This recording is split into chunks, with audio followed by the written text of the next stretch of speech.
السلام علیکم میرے پیارے دوستوں، آج ہم آپ لوگوں کو حضرت عیسیٰ علیہ السلام اور ایک آنکھ والے شخص کا واقعہ پیش کرنے والا ہوں، جس میں وہ شخص کسی ایک گناہ کی وجہ سے اپنی ایک آنکھ نکال کر پھینک دیتا ہے۔ اللہ اکبر۔ میرے پیارے دوستوں، ہم لوگ دن بھر میں نہ جانے کتنی گناہ کرتے ہیں۔ اللہ پاک ہم لوگوں کو معاف کرے۔ آئیے چلتے ہیں اس واقعہ کی طرف۔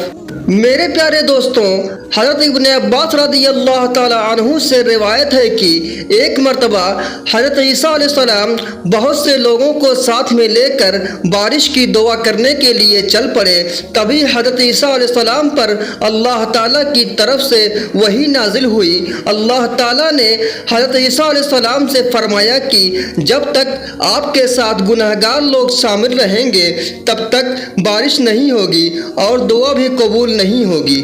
اللہ تعالیٰ نے فرمایا، اے عیسیٰ، جب تک گنہگار لوگ آپ کے ساتھ موجود ہیں تب تک بارش ہونا ناممکن ہے۔ جیسے ہی یہ بات معلوم ہوئی ویسے ہی حضرت عیسیٰ علیہ السلام نے اعلان کروا دیا کہ اے لوگوں، تم میں سے جو لوگ بھی گنہگار ہیں وہ یہاں سے چلے جائیں۔ جس نے کوئی بھی گناہ کیا ہو، چاہے وہ چھوٹا ہو یا بڑا، وہ ہمارے ساتھ نہ رکے۔ جیسے ہی حضرت عیسیٰ علیہ السلام نے اعلان کروایا تو وہاں سے سبھی لوگ واپس لوٹ گئے۔ لیکن دوستوں، ان سب لوگوں میں ایک ایسا شخص بھی تھا جو وہاں سے نہیں گیا اور وہاں رکا رہا۔ باقی سبھی لوگ اپنی گناہ کی وجہ سے وہاں سے چلے گئے، لیکن صرف وہ اکیلا شخص وہاں موجود رہا اور اس شخص کی صرف ایک ہی آنکھ تھی۔ وہ ایک آنکھ والا شخص جو اس اعلان کے بعد بھی وہاں پر رکا رہا۔ حضرت عیسیٰ علیہ السلام نے جیسے ہی اس ایک آنکھ والے شخص کو وہاں رکا ہوا دیکھا تو حضرت عیسیٰ علیہ السلام نے اس شخص کے پاس جا کر اس سے پوچھا کہ اے اللہ کے بندے، تم واپس کیوں نہیں گئے؟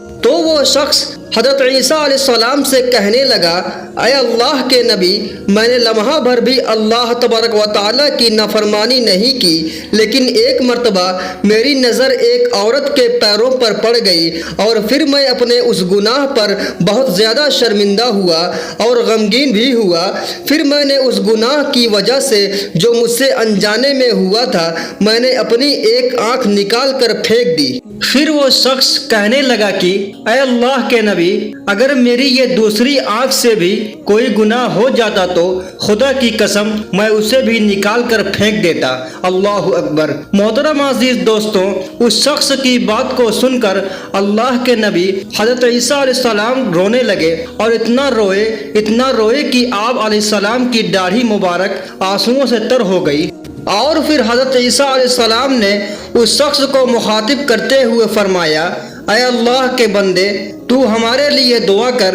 میری نظر میں تو ہی زیادہ دعا کرنے کا حقدار ہے، کیونکہ اے شخص، میں تو نبوت کی وجہ سے گناہوں سے معصوم ہوں، گناہوں سے پاک ہوں، اور تو معصوم بھی نہیں ہے، لیکن پھر بھی تو ساری زندگی گناہوں سے بچتا رہا، برے کاموں سے بچتا رہا، ہر برائی سے دور رہا۔ اے اللہ کے نیک بندے، تو دعا کر۔ اس شخص نے حضرت عیسیٰ علیہ السلام کی جیسے ہی یہ بات سنی تو وہ شخص بھی آگے بڑھ گیا اور اس نے اس کے بعد اپنے ہاتھ دعا کے لیے بلند کیے اور پھر کچھ اس طرح سے وہ نیک بندہ اللہ تعالیٰ کی بارگاہ میں دعا کرنے لگا، اے اللہ، تیری ذات بہت بڑی ہے، تو بڑی شان والا ہے، تو ہی کریم ہے۔ اے ہمارے پروردگار، اے دونوں جہان کے مالک، اے دونوں جہان کو پالنے والے، اے رات اور دن کو ڈھالنے والے، تو ہم پر اپنا کرم فرما، ہم پر اپنا رحم فرما۔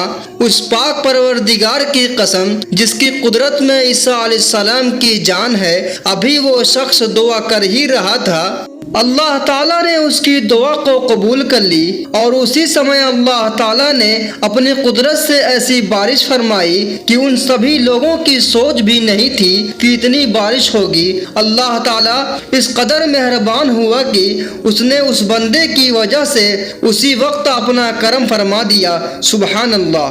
میرے محترم عزیز دوستوں، یہ شان ہوتی ہے اللہ کے نبی کی اور اللہ کے ولی کی۔ اللہ تعالیٰ اپنے نیک بندوں اور ولیوں کی دعاؤں کو کبھی رد نہیں کرتا بلکہ فوراً قبول کر لیتا ہے۔ دوستوں، یہ اللہ کے نیک بندے اپنی زندگی کی ساری خوشیوں کو قربان کر کے اللہ کو راضی کرنے میں لگ جاتے ہیں اور اللہ کے مطابق اپنی زندگی گزارا کرتے ہیں۔ میرے محترم عزیز دوستوں، اللہ پاک ہمارے سبھی بھائیوں اور بہنوں کو نیک بنائے اور ہر برے کام سے بچنے کی توفیق عطا فرمائے، اور ہمارے جو بھی لوگ اس دنیا سے فوت ہو چکے ہیں اللہ تعالیٰ ان کو جنت الفردوس کا اعلیٰ مقام عطا فرمائے اور ان کی قبروں میں نور عطا فرمائے، آمین۔ میرے پیارے دوستوں، آپ لوگوں سے گزارش ہے کہ آپ لوگ میرے چینل کو سبسکرائب کر لیں تاکہ ایسے ہی اچھے واقعات آپ لوگوں تک پہنچ سکے۔ جزاک اللہ خیر۔